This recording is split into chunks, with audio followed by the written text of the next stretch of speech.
శ్రీమాత్రే నమః. విజయదశమి అక్టోబర్ 2వ తారీఖు విజయదశమి.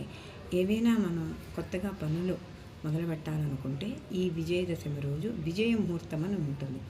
ఈ విజయ ముహూర్తంలో కానీ మొదలు పెడితే పనులన్నీ కూడా దిగ్విజయంగా పూర్తవుతాయి. అలాగే ఈరోజు అపరాజితాదేవిని ఆరాధన చేయడం అనేది విశేషంగా ఇక్కడ మనకి కనబడుతుంది. ఈ అపరాజితాదేవిని ఆరాధన చేయడం ద్వారా మనం చేపట్టే పనుల్లో పరాజయం లేకుండా విజయాన్ని సాధించడం అనేది జరుగుతుంది. కాబట్టి ఈరోజు విశేషంగా ఈ అపరాజితాదేవిని కొలవడం అనేది జరుగుతుంది.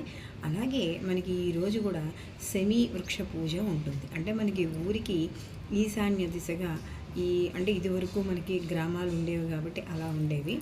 లేదు ఇప్పుడు ఏం చేస్తున్నారంటే నర్సరీలోంచి అయినా సరే కొనుక్కొని తెచ్చుకొని అపార్ట్మెంట్లైనా ఏవైనా సరే మధ్యలో పెట్టి పూజ చేసి ఆ యొక్క శమీ పూజ చేసుకొని ఆ యొక్క దళాన్ని తీసుకొని ఒకరినొకళ్ళు అంటే పెద్దవాళ్ళ చేత వేయించుకోవడం ఇలా అనేది ఉంటుంది. కాబట్టి మనకి ఈ సాయంకాలం ఈ యొక్క శమీ పూజ కూడా ఉండడం అనేది జరుగుతుంది.